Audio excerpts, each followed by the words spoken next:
Assalamualaikum warahmatullahi wabarakatuh. Alhamdulillahi rabbil alamin. Wabihi nasta'in ala umuri dunya waddin. Salatan wa salaman ala rasulillah wa ala alihi wa ashabihi ajma'in. Subhanaka la ilma lana illa ma 'allamtana innaka antal alimul hakim. Wala haula wala quwwata illa billahil aliyyil azim. Allahumma rabbana atina fid dunya hasanah wa fil akhirati hasanah wa qina azabannar. Yang dihormati Tuan Imam beserta seluruh ahli jawatan kuasa pengimarahan, tuan-tuan guru, para alim ulama, tuan-tuan haji, puan-puan hajah, datuk-datuk, datin-datin, muslimin dan muslimat, hadirin dan hadirat, mudah-mudahan dirahmati Allah Subhanahu wa taala. Kita sambung pengajian kita dalam tafsir Al-Quran Ni Abdul Aziz Nikmat surah Ar-Rahman. Pengajian yang lalu kita berhenti 18 hari bulan 12 bulan sudah sampai muka surat 35. Malam ni kita mula muka surat yang ke-36. Firman Allah Ta'ala ayat yang ke-7 hingga ayat ke-9 surah Ar-Rahman. Was-samaa'a rafa'aha wa wada'al mizan alla tatghaw fil mizan wa aqimul wazna bil qist wa la tukhsirul mizan. Dan langit dijadikannya bumbung tinggi serta ia mengadakan undang-undang dan peraturan neraca keadilan supaya kamu tidak melampaui batas dalam menjalankan keadilan, dan betulkanlah cara menimbang itu dengan adil, serta janganlah kamu mengurangi barang yang ditimbang. Surah Ar-Rahman ayat 7 hingga 9. Tuan-tuan sekalian, kalau kita tengok pada buku ini ataupun kitab ini, sebenarnya dalam kuliah yang disampaikan oleh almarhum Tuan Guru, dia tak sempat untuk menghuraikan ayat yang ke-7 hingga ayat yang ke-9 ini. Maknanya kuliah yang pertama itu almarhum Tuan Guru dia baca sampai ayat yang ke-9. Tapi dalam penghuraian dan juga pentafsiran yang dibuat oleh almarhum Tuan Guru, dia tak sampai ayat yang ke-7 ni. Dia berhenti setakat ayat yang ke-6. Akhir ayat tu dia kata, para hadirin semua, kita berhenti setakat itu dahulu. Wassallallahu ala sayyidina wa maulana Muhammad wa ala alihi wa sahbihi wasallam walhamdulillahirabbil alamin. Mana Tok Guru hurai sampai ayat yang ke-6. Jadi dalam kitab ni pun ayat yang ke-7 hingga ayat yang ke-9 dalam suratul Rahman ini tidak ada pentafsiran ataupun tidak dihuraikan. Jadi saya membaca jugalah berkaitan dengan apa yang telah ditulis ataupun yang dihuraikan ayat ini. Saya ambil daripada tafsir Nurul Ihsan. Yang tafsir Nurul Ihsan ini, kalau tuan-tuan perasan, dia ada 4 jilid dekat dekat maktabah ataupun buku yang dijual. Tafsir Nurul Ihsan ni dia ada 4 jilid dan dia ditulis oleh Al-Alama Al-Fadil Haji Muhammad Said bin Omar. Siapa dia Haji Muhammad Said bin Omar ni? Dia merupakan Qadi Jitra. Dulu dia merupakan Qadi Jitra Al-Qadahi, maknanya Jitra Kedah lah. Dia Qadi Kedah ataupun Qadi Jitra Kedah, Haji Muhammad Said bin Omar. Kalau kita tengok dalam huraian ataupun pentafsiran yang disebut dalam tafsir Nurul Ihsan ini, dalam membicarakan ayat Allah suratul Rahman ayat 7 hingga ayat 9 ni, was-samaa'a rafa'aha, dan langit telah angkat Allah akan dia daripada bumi. Ini tafsir dalam Nurul Ihsan ya tuan-tuan. Dan langit telah angkat Allah akan dia dari bumi, antara keduanya 500 tahun perjalanan. Maknanya Dalam tafsir ini disebut adapun langit tu rafa'aha, Allah Taala angkat ataupun berada di atas daripada bumi ini, jaraknya adalah 500 tahun perjalanan. 500 tahun perjalanan. Demikianlah antara satu langit dengan satu langit dan tebal langit. Jadi dalam tafsir ini pun sebut bahawa demikianlah, begitu juga nak tahu jarak daripada satu langit ke satu langit dan tebal langit itu 500 tahun perjalanan. Jadi dari bumi ni nak sampai ke langit 500 tahun perjalanan. Lepas tu jarak langit dengan langit satu lagi, kan langit 7 lapis, jarak langit dengan langit satu lagi 500 perjalanan, dan tebal langit pun dia kata 500 tahun perjalanan. Dan kemudian bila disebut begitu, bermakna antara langit dengan langit dia macam ada jarak, seumpama dari bumi ke langit. Boleh faham? Faham?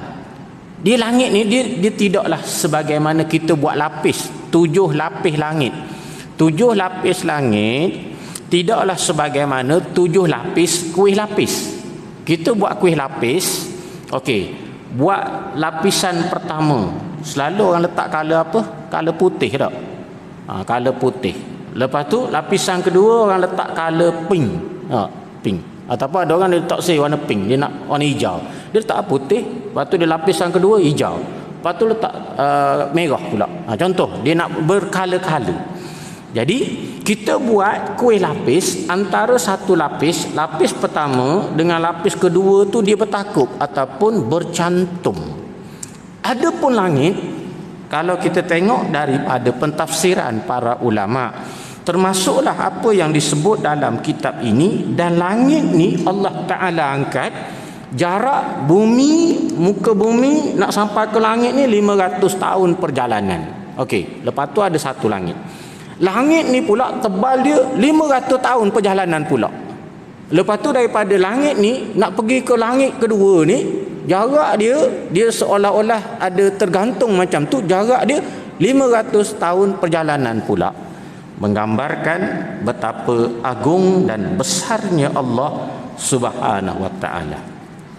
Jadi disebut di sini Allah Ta'ala telah mengangkat langit, was-samaa'a rafa'aha, dan langit itu telah angkat Allah akan dia, wa wada'al mizan, dan menghantar Allah akan timbangan keadilan dalam bumi, iaitu hukum syaraknya dan suruhnya. Bila begitu Allah Subhanahu wa taala menyebut dengan menggambarkan keagungan dan kebesaran Allah, lalu Allah Ta'ala sebut wa wada'al mizan, Allah Ta'ala menghantar timbangan keadilan di atas muka bumi ini. Dan nak tahu adil tidak adil, betul tidak betul, iaitulah mengikut hukum syaraknya dan suruhnya. Manusia yang meletakkan perintah Allah, manusia yang mengikut syarak Allah, manusia yang mengikut suruhan Allah, maka itulah dia timbangan keadilan yang sebenar. Meletakkan sesuatu betul dan kena pada tempatnya, itu maksud adil. Sama, bukan sama rata, tak sama rata, tak sama rata. Orang ni mungkin dia berbeza, orang ni mungkin dia berbeza. Tetapi adil yang sebenarnya ialah meletakkan haknya dan juga meletakkan betul kena pada tempatnya. Inilah yang telah dihuraikan dalam tafsir ini. Tuan-tuan sekalian, kalau kita tengok pula dalam tafsir fi zilalil Quran, apa yang disebut oleh Asy-Syahid Said Qutb dalam tafsir fi zilalil Quran ini, dia mentafsirkan dalam menyebut was-samaa'a rafa'aha wa wada'al mizan. Ayat Allah ini Asy-Syahid Said Qutb menyatakan isyarat kepada langit di sini samalah dengan isyarat-isyarat Al-Quran kepada kejadian-kejadian alam buana, iaitu bertujuan untuk mengingatkan hati yang lalai dan menyelamatkannya daripada keraguan kerana terlalu lumrah, serta menyedarkannya supaya memperhatikan kebesaran alam ini. Allah Ta'ala sebut berkaitan dengan langit ni ialah nak mengetuk pintu hati manusia yang kebiasaan dan lumrahnya hati manusia ni selalu lalai, selalu leka, supaya hati yang lalai ini melihat dan memerhatikan langit tentang kebesaran Allah dan besarnya alam yang dicipta oleh Allah Ta'ala ini, keseimbangannya dan keindahannya, dan memperhatikan kekuasaan dan kebesaran kudrat ilahi yang telah menciptakannya. Tengok langit, tengok besarnya alam, bukan sekadar alam ni besar, indah, luas, comel dan terlalu halus seni binanya, dan ianya menggambarkan kebesaran dan keagungan Allah Subhanahu wa Ta'ala. Langit hak 7 lapis itu tuan-tuan, dia tak bertakuk, dia tak bersentuh antara satu sama lain. Lagu mana langit tu yang Allah Ta'ala sebut kami angkat langit ni tanpa ada tiang? Tak ada tiang. Kita buat masjid ada tiang, buat rumah ada tiang. Kalau tak ada tiang binaan kita, tak jadi. Menara Merdeka berapa? 811. Tak? Tak, betul tak? Hah? Kita tak tahu. Menara Merdeka yang kita buat mesti ada tiang dia, kita piling dia, lepas tu dia punya rusuk dia. Kemudian daripada satu tingkat ke satu tingkat, daripada satu tingkat ke satu tingkat, daripada tingkat 3 nak pergi ke tingkat 4, tingkat 5, tingkat 6, mesti ada tiang yang menyokong supaya lantai yang dibuat itu dia tidak runtuh. Adapun langit yang dicipta oleh Allah, sebagaimana saya sebut tadi, dia tidak serupa kuih lapis. Sebaliknya, antara satu langit dengan satu langit ini dia tidak bertakuk. Maka di situ sahaja sudah menggambarkan betapa besar dan agungnya Allah Subhanahu wa Ta'ala. Langit yang terbentang luas, yang sangat besar, maka Allah yang mencipta dunia ini maka memperlihatkan kebesaran dan kudrat ilahi yang telah menciptanya. Isyarat kepada langit dengan apa sahaja pengertiannya adalah mengajak manusia memandang ke atas, iaitu memandang kepada angkasa raya yang luas dan amat tinggi, yang tidak diketahui batas sempadannya. Kita tengok langit, kita tak tahu batas sempadannya macam mana. Di sana terdapat jutaan bintang-bintang yang besar. Namun demikian, tiada dua bintang pernah bertembung dan tiada kumpulan bintang-bintang pernah berlanggar dengan kumpulan bintang yang lain. Bilangan sebuah kumpulan bintang-bintang kadang-kadang sampai kepada 1000 juta bintang, seperti kumpulan bintang-bintang galaksi Milky Way yang menjadi induk keluarga matahari kita. Dia huraikanlah. Syekh Qutb ni dia punya bahasa dia agak sastra sikit. Pentafsiran dia agak sastra sikit. Kemudian dia hurai berkaitan dengan langit ni, bahawa objek-objek samawi, objek-objek yang ada di langit ni Allah Ta'ala jadikan bukan sekadar sebutir dua butir, tetapi dia dalam bentuk satu gugusan. Dengan gugusan bintang-bintang ini yang sangat besar, dan tidak ada berlaku pertembungan dan juga perlanggaran antara bintang-bintang tersebut. Dengan bintang yang banyak berguguh-guguh, bintang ni guguh, tahu tak tuan-tuan? Mana banyak bintang ni, dalam keadaan dia banyak ni, dan dia terawang-awang sedemikian rupa. Bukan sekadar terawang, bahkan dia ada pergerakan dia yang tersendiri dan teratur antara satu sama lain. Dia tak belaga, dia tak belanggar. Dia boleh ngelak tu dengan banyak begitu. Kalau kita jam usah kata tu ni traffic dekat traffic light pun berterabur, merah tak merah orang langgar, tak ikut peraturan yang ditetapkan. Berlaku pertembungan dan juga perlanggaran antara satu sama lain. Adapun yang dicipta oleh Allah Ta'ala ni gugusan bintang-bintang yang banyak dalam keluarga induk matahari kita ni tidak bertembung antara satu sama lain. Dalam kumpulan ini terdapat bintang-bintang yang lebih kecil dari matahari kita, dan terdapat pula bintang-bintang yang lebih besar, ribuan kali ganda daripada matahari kita. Ukuran garis pusat matahari kita ialah 1 juta suku kilometer. Semua bintang-bintang ini dan semua kumpulan bintang-bintang ini berlari di alam buana ini dengan kederasan yang menakutkan, tetapi semuanya kelihatan di angkasa raya seolah-olah debu yang terapung berjauh-jauhan antara satu sama lain, tidak pernah bertembung dan tidak pernah berlanggar. Di samping kebesaran kekuasaan ilahi yang telah mengangkatkan langit yang amat luas itu, diletakkan pula neraca, iaitulah neraca kebenaran. Wa wada'al mizan. Allah Ta'ala telah meletakkan timbangan. Timbangan apa? Timbangan kebenaran. Neraca itu ditegakkan dengan kedudukannya yang kukuh dan teguh. Ia ditegakkan untuk menentukan nilai-nilai, iaitulah nilai individu-individu manusia, peristiwa-peristiwa dan benda-benda, supaya penilaiannya tidak mungkir dan meleset, dan supaya penilaian itu tidak mengikut kejahilan, kepentingan diri dan hawa nafsu. Neraka itu ditegakkan dalam fitrah manusia dan dalam agama ilahi yang dibawa oleh para rasul yang terkandung di dalam Al-Quran. Faham tak tuan-tuan? Dia agak tinggi sikit lah bahasa sastra Said Qutb ni dalam menghuraikan dan mentafsirkan ayat Quran ini.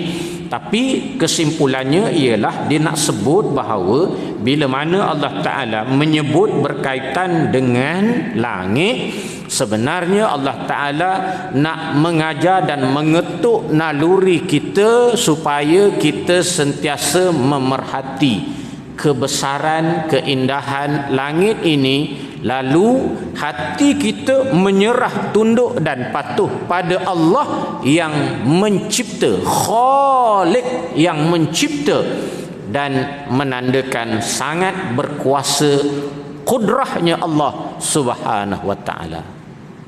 Itu pun ada lagi sombong, ada lagi manusia jenis sombong, derhaka pada Allah Ta'ala. Tak nak ikut, degil, dan juga kerah kepala, ikut kerah keng dia. Tak boleh tuan-tuan. Mu apa benda boleh buat. Allah Maha berkuasa. Dan bukan sekadar itu, lalu Allah Ta'ala menyebut, Allah Ta'ala telah meletakkan satu neraca timbangan kebenaran. Hukum syaraknya, perintahnya menjadikan manusia wajib untuk akur terhadap apa yang telah ditetapkan oleh Allah. Siapa yang engkar dan derhaka bererti dia adalah mengikut hawa nafsu demi kerana kejahilan dan mungkin kerana kepentingan dirinya, sebagaimana yang telah disebut oleh Syahid Said Qutb dalam tafsirnya. Tuan-tuan, Allah Subhanahu wa Ta'ala menyebut bahawa dialah yang telah membina langit dan meletakkan neraca timbangan kebenaran dan keadilan.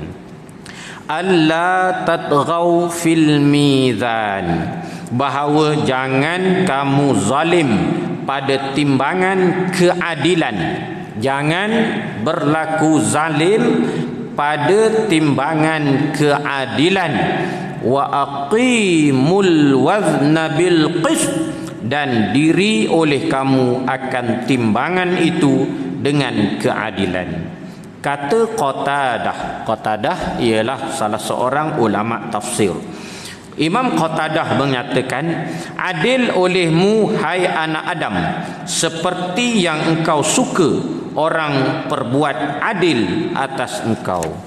Qatadah menyatakan dalam mentafsirkan ayat Allah Ta'ala alla tatghaw fil mizan ini, dan juga wa aqimul wazna bil qist ini, Imam Qatadah kata, kita diperintahkan ataupun adillah olehmu wahai anak Adam, kitalah seperti mana yang engkau suka, supaya orang berbuat adil ke atas engkau, kerana adil pelihara manusia.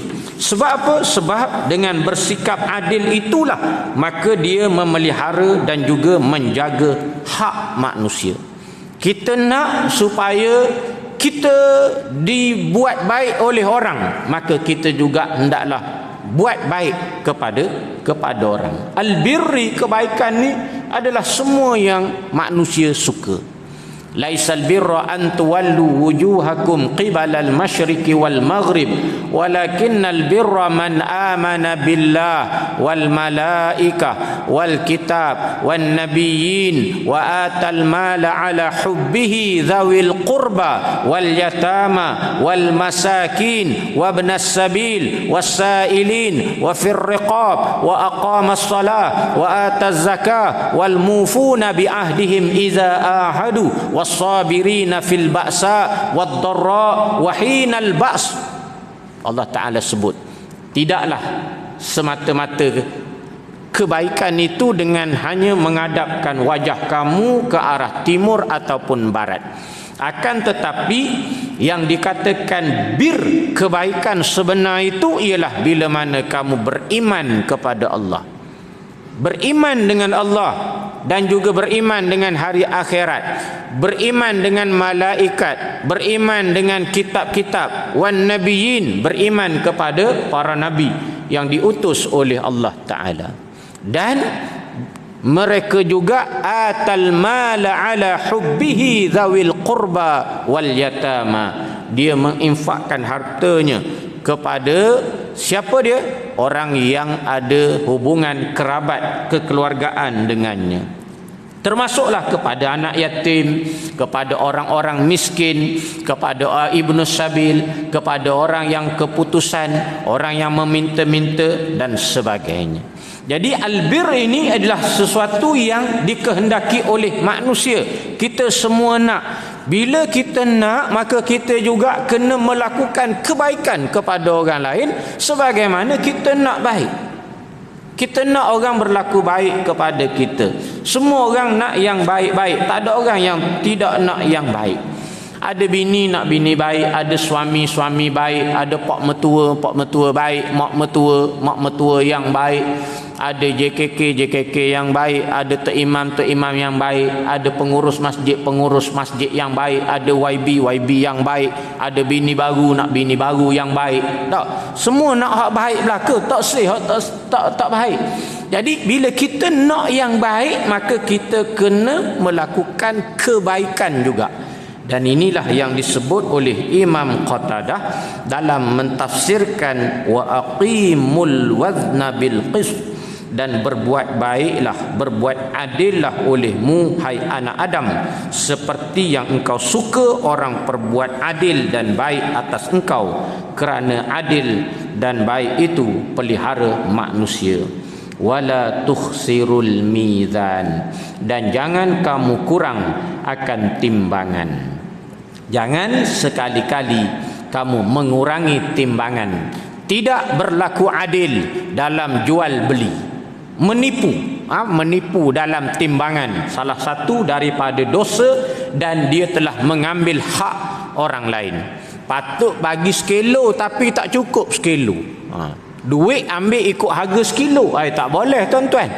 Jadi kena berlaku adil dan jangan menipu dalam timbangan. Banyak tuan-tuan. Sebab tu tuan-tuan, kalau dulu-dulu punya timbangan dia lagi molek.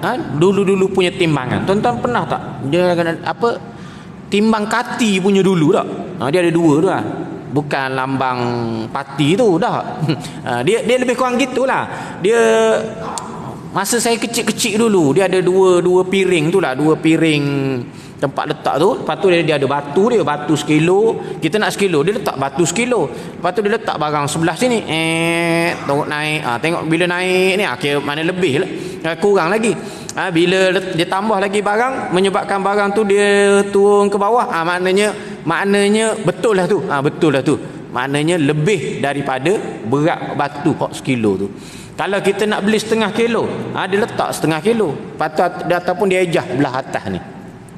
Dia ejah belah atas ni, menyebabkan timbangan tu adalah. Jadi mengurangkan dalam timbangan ini adalah perbuatan yang menipu dan tidak berlaku adil dalam menunaikan hak sesama manusia. Sebab tu tuan-tuan, dengan berlaku adil ini akan menjadikan manusia akan melihat keindahan Islam. Sebagaimana kisah yang selalu kita dengar berkaitan dengan Sayyidina Ali radhiyallahu anhu dalam prosiding kes mahkamahnya.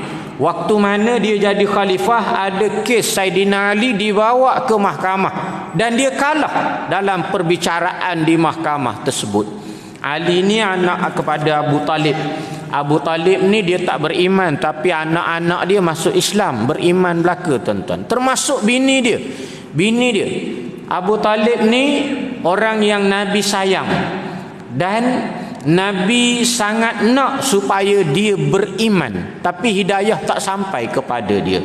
Walaupun ada sebahagian kekhilafan ulama' jugalah, ada ulama' yang menyebut dia beriman, namun kebanyakan ulama' menyatakan bahawa dia mati dalam keadaan dia tidak beriman. Bapa saudara Nabi yang Nabi sayang, yang jaga Nabi selepas kematian datuk Nabi. Abu Talib mati, Nabi tinggal dengan Abdul Muttalib. Datuk Nabi mati, Nabi tinggal bersama dengan Abu Talib. Abu Talib lah jaga Nabi, besarkan Nabi. Kemudian dia jugalah yang mempertahankan Nabi semasa mana Nabi menyampaikan seruan dakwah supaya orang beriman. Abu Lahab dia tolak, bahkan menentang Nabi. Abu Talib pertahan Nabi. Abu Lahab, Abu Talib adik-beradik, anak-anak Abdul Muttalib lah ke. Nabi panggil puak-puak dia. Bila turun ayat, ahli sirah sebut, bila turun ayat wa anzir ashiratakal aqrabin, wahai Muhammad, bagi inzar, bagi peringatan kepada kaum keluarga, anak beranak kamu yang terdekat. Siapa ashirah aqrabin Nabi? Siapa keluarga terdekat Nabi? Ada ulama kata dia adalah Bani Abdul Muttalib. Ada yang kata dia adalah Bani Hashim, di kalangan Bani Hashim. Abdul Muttalib atuk Nabi, Hashim moyang Nabi. Mana anak beranak gitulah, bukan jauh-jauh pun. Sehingga bila turun ayat ini, Nabi panggil ibnu ammi, anak pak saudara dia Sayyidina Ali. Anak pak saudara dia Abu Talib. Jadi Nabi panggil Sayyidina Ali, Nabi suruh masak-masak sikit-sikit, sediakan susu. Lebih kurang buat kenduri lah. Ali, kau masak-masak sikit, aku nak buat kenduri. Untuk apa? Nak bagi ceramah, panggil ceramah. Payah nak mengumpulkan orang. Walau anak beranak, Nabi pun suruh Ali pun masak. Riwayat daripada Sayyidina Ali, dia masak-masak, dia sediakan makanan, sediakan susu. Lalu Nabi panggil anak beranak dia. Yang hadir waktu tu siapa dia?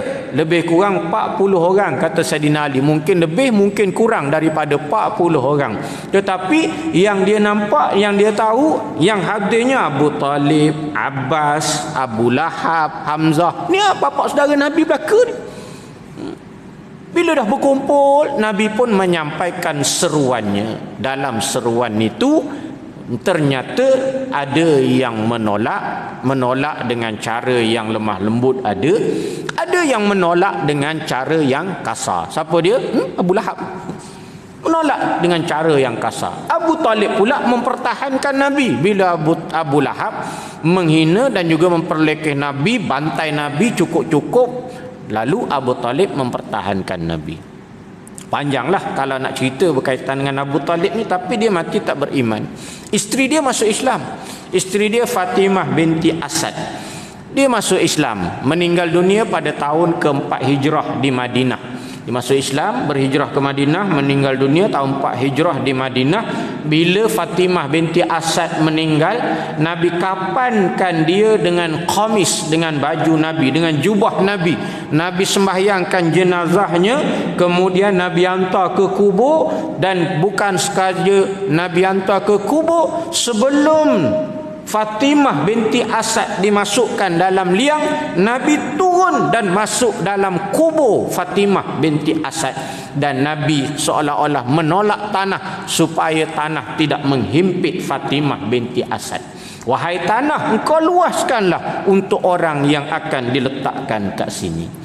Kemudian Nabi naik dalam keadaan bergenang air mata dia. Sayyidina Umar tengok Nabi macam tu, Umar jadi pelik. Ya Rasulullah, orang lain kau tak buat sebagaimana yang kau buat ni, tapi dekat kubur dan liang Fatimah binti Asad ni kenapa mu buat? Apa istimewa dia? Special sangat ke ya Rasulullah? Nabi kata apa? Nabi kata, ya Umar, wahai Umar, inna hazihil mar'ah, sesungguhnya perempuan ini kanat ummi ba'da ummi allati waladatni, dia pada sisi aku dia macam mak selepas mak yang melahirkan aku. Kalau mu nak tahu Umar, ni perempuan ni Fatimah binti Asad ni pada aku dialah macam mak aku selepas mak yang melahirkan aku. Mak aku Aminah mati, aku tinggal dengan datuk aku Abdul Muttalib. Datuk aku mati, aku tinggal dengan Abu Talib. Bini Abu Talib ni bini Abu Talib ni, dialah yang jaga aku, yang didik aku daripada aku umur 8 tahun. Tinggal bersama dengan Fatimah binti Asad. Dengan sebab itu Nabi buat sedemikian rupa kepada jenazah Fatimah binti Asad. Dan Nabi kata, wa anna Jibril alaihi salam, sesungguhnya Jibril alaihi salam akhbarani an Rabbi azza wa jal annaha min ahli jannah. Jibril bagi tahu kepada aku daripada Tuhanku azza wa jalla bahawa dia ni Fatimah binti Asad ni min ahli jannah, daripada ahli syurga. Suami dia Abu Talib, dia dijamin syurga. Fatimah binti Asad. Bila mana Fatimah anak Nabi tengok Nabi buat macam tu kepada jenazah Fatimah binti Asad, Fatimah anak Nabi ni kata, alangkah untungnya kalaulah waktu aku mati juga Rasulullah buat gitu juga pada kubur aku. Fatimah ni menantu Fatimah binti Asad, sama-sama Fatimah. Fatimah anak Nabi ni menantu Fatimah binti Asad. Sebab apa? Sebab anak Fatimah Asad ni nama Ali bin Abi Talib. Ya, Ali kahwin dengan Fatimah anak Nabi. Boleh faham tuan-tuan? Ya, fahamlah. Fatimah ni menantu kepada Fatimah binti Asad. Anak Nabi ni menantu Fatimah binti Asad. Jadi anak Nabi ni Fatimah ni kata, untunglah dia. Dan kalaulah aku mati nanti kalau dapat gitu juga, alangkah untungnya aku. Dan Ali ni anak Abu Talib ni, adik-beradik dia antaranya nama Talib lah. Talib ni tak masyhur sangat lah cerita dia. Sebab tu ayah dia digelar dengan Abu Talib, bapa kepada Talib. Salah seorang lagi anak Abu Talib, Ja'far bin Abi Talib, yang merupakan di antara sahabat yang awal berhijrah daripada Mekah ke Madinah. Setelah ditekan, ditindas, lalu mereka telah berhijrah ke Madinah. Bila musyrikin tahu mereka berhijrah, bukan ke Madinah, ke Habasyah, hijrah ke Habasyah. Bila musyrikin tahu mereka telah berhijrah ke Habasyah, lalu musyrikin Mekah hantar delegasi, hantar kumpulan untuk pujuk Raja Najasyi supaya kembalikan orang-orang yang berhijrah ni balik semula ke Mekah. Kemudian Raja Najasyi telah panggil orang-orang Islam yang berhijrah ni, dan yang Islam yang berhijrah ni telah sepakat, dan mereka telah lantik Ja'far bin Abi Talib lah sebagai juru cakap mereka. Raja Najasyi tanya begini-begini, dia jawab macam ni. Dia tanya berkaitan dengan apa yang dibawa oleh Muhammad, Ja'far jawab begini-begini. Kemudian Raja Najasyi tanya, apa pandangan kamu dan kata Nabi kamu berkaitan dengan Isa bin Maryam? Lalu Ja'far kata bahawa dia adalah hamba Allah dan Rasulnya yang diutus oleh Allah. Bila begitu Raja Najasyi menyatakan apa yang dikatakan oleh Nabi kamu itu adalah benar dan lurus, sebagaimana lurusnya tongkat yang ada pada tangan aku ni. Dan Raja Najasyi dia beriman dan dia hambat halau kaum ataupun dia hambat halau orang-orang musyrikin yang diutus untuk membodek dan juga nak minta Raja Najasyi hantar balik orang-orang Islam yang berhijrah tersebut. Panjanglah cerita Ja'far bin Abi Talib ni. Dan dia datang semula dan dia balik daripada Habasyah waktu mana telah selesai perang Khaybar. Nabi dah hijrah ke Madinah, kemudian berlakunya perang Khaybar. Lepas habis perang Khaybar, tiba-tiba dikhabarkan kepada Rasulullah sallallahu alaihi wasallam kedatangan Ja'far bin Abi Talib. Nabi sambut daripada jauh dan Nabi sangat gembira, sehingga Nabi kata, aku tak tahu hari ini aku gembira sebab berjaya dalam Khaybar ataupun kerana kedatangan Ja'far bin Abi Talib. Nabi sangat gembira. Nabi rapat dengan Ja'far bin Abi Talib, anak Abu Talib. Seorang lagi anak Abu Talib, Uqail bin Abi Talib. Uqail ni di antara salah seorang di kalangan orang Arab yang mahir dan juga pakar dalam salasilah dan juga sejarah Arab. Ada 4 orang Quraisy yang sangat pakar. Yang pertama Uqail bin Abi Talib, dia memang pakar lah, orang lain tak boleh challenge. Yang kedua Huwaitib bin Abdul Uzza. Yang ketiga Jubair bin Mut'im. Dan juga yang keempat Abu Bakar As-Siddiq. 4 orang ni memang tak boleh challenge. Kan? 4 orang ni tak boleh challenge. Dan Ali ni banyaklah dia punya anak, ramai jugalah dia punya isteri. Saya tak nak sebut yang tu. Cuma saya nak sebut ialah berkaitan dengan proceeding kes yang dibawa oleh Saidina Ali ketika mana dia jadi khalifah. Waktu mana dia kehilangan baju besi dia dan dia dapati bahawa baju besi dia tu ada pada tangan satu orang Yahudi. Lalu Ali dakwa, "Hei, mu ambil baju besi aku." Khalifah waktu tu, Ali sebagai khalifah. Yahudi ni kata, "Dah, ni saya punya, ada pada tangan saya." Ali kata, "Aku tak puas hati." Yahudi tu kata, "Tak ada masalah, jom bawa kes ke mahkamah." Ali kata, "Okey, no problem." Lalu Ali kata, "Oleh kerana kau dakwa bahawa baju tu baju engkau, aku minta supaya engkau pilih qadi mana yang kau nak." Yahudi ni kata, "Aku dengar ada satu qadi yang sangat adil membuat keputusan, namanya Syurah." Ali kata, "Okey, setuju, tak ada masalah." Lalu dilantiklah Syurah Al-Qadi ataupun namanya Syurah bin Al-Harith bin Qais bin Al-Jahmi Al-Kindi. Orang sebut Syurah Al-Kindi, yang merupakan hakim ataupun qadi yang buat keputusan berkaitan dengan kes yang dibawa oleh Saidina Ali berkaitan baju besinya yang hilang. Bila macam tu, Syurah dia tanya kepada Saidina Ali, "Ya Amirul Mukminin, hal min bayyinah?" Mr. President, you ada bukti ke itu baju kamu? Bawa mari buktilah. Kamu dakwa bahawa itu baju kamu. Mana bukti kamu? Mu dakwa. Ali kata, "Tak ada masalah. Naam, aku ada bukti, aku ada saksi. Al-Hasan ibni yashhadu anna dar'a dar'i." Aku boleh bawa datang bukti dan juga saksi. Anak aku yang namanya Hasan, dia boleh menjadi saksi bahawa baju tu adalah milik aku. Masuk waktu. Kita azan dulu.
Allahu akbar, Allahu akbar.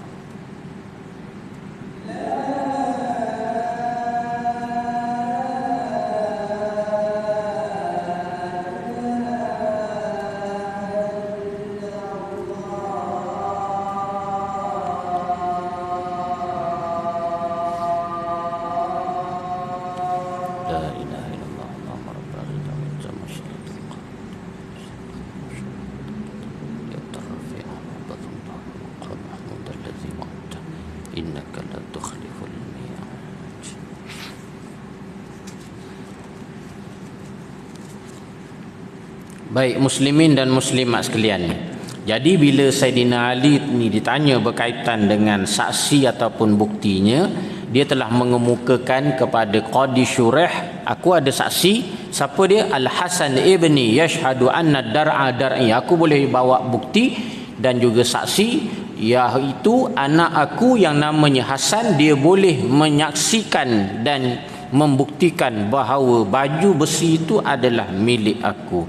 Lalu bila Syurah dibagi tahu macam tu, Syurah dia menolak saksi yang dikemukakan oleh Ali.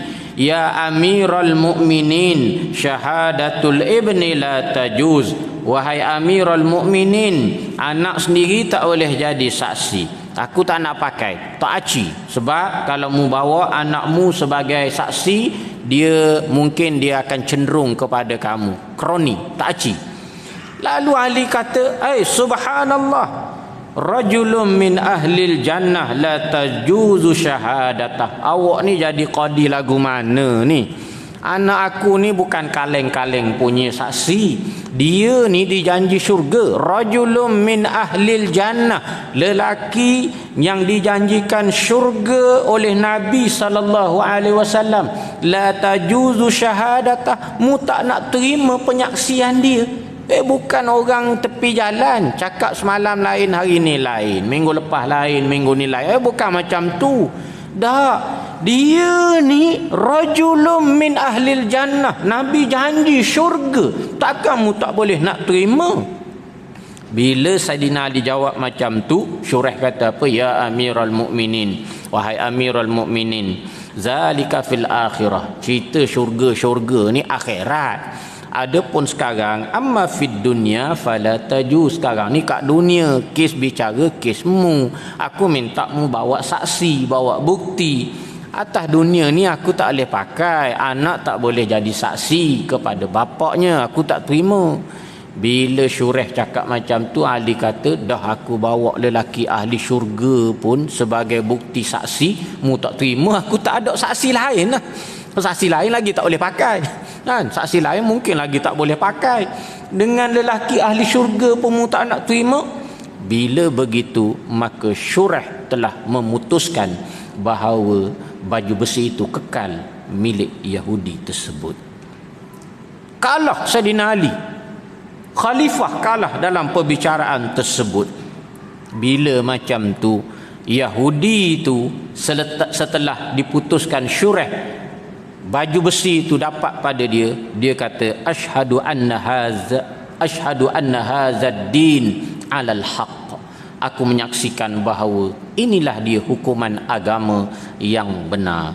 Wa asyhadu alla ilaha illallah wa asyhadu anna muhammadar rasulullah wa anna dar'a dar'uka ya Amirul Mukminin. Dan sesungguhnya memang baju besi ni baju besi milik engkau, wahai tuan khalifah. Saqata minka lailan, jatuh daripada engkau pada waktu malam. Aku pun rembatlah. Bukan nak merompak nyamun sangat, tapi dah jatuh, aku ambil lah. Dan aku melihat keadilan Islam ini dan dia masuk Islam. Ali ambil baju besi itu. Kemudian oleh kerana mu masuk Islam, aku bagi padamu. Ali hadiahkan baju besi tersebut kepada Yahudi yang dah masuk Islam itu. Inilah dia keadilan Islam. Inilah dia perintah yang telah diperintahkan oleh Allah kepada kita untuk menegakkan agamanya. Was-sama rafa'aha wa wada'al mizan. Allah Ta'ala jadikan langit yang tinggi serta ia mengadakan undang-undang dan peraturan neraca keadilan. alla tatghaw fil mizan, supaya kamu tidak melampaui batas dalam menjalankan keadilan. Ini perintah daripada Allah Subhanahu wa taala, sebagaimana yang ditafsirkan oleh Imam Qatadah yang memerintahkan ataupun meminta supaya anak Adam sentiasa berlaku adil dan juga betul, sebagaimana kita suka orang berlaku adil dan betul terhadap kita. Saya kira cukup sekadar tu. Mohon maaf atas kekurangan kasar bahasa dan sebagainya. InsyaAllah akan datang kita sambung ayat yang ke-10. Aqulu qawli hadza wa astaghfirullahal azim li wa lakum. Wassalamualaikum warahmatullahi wabarakatuh.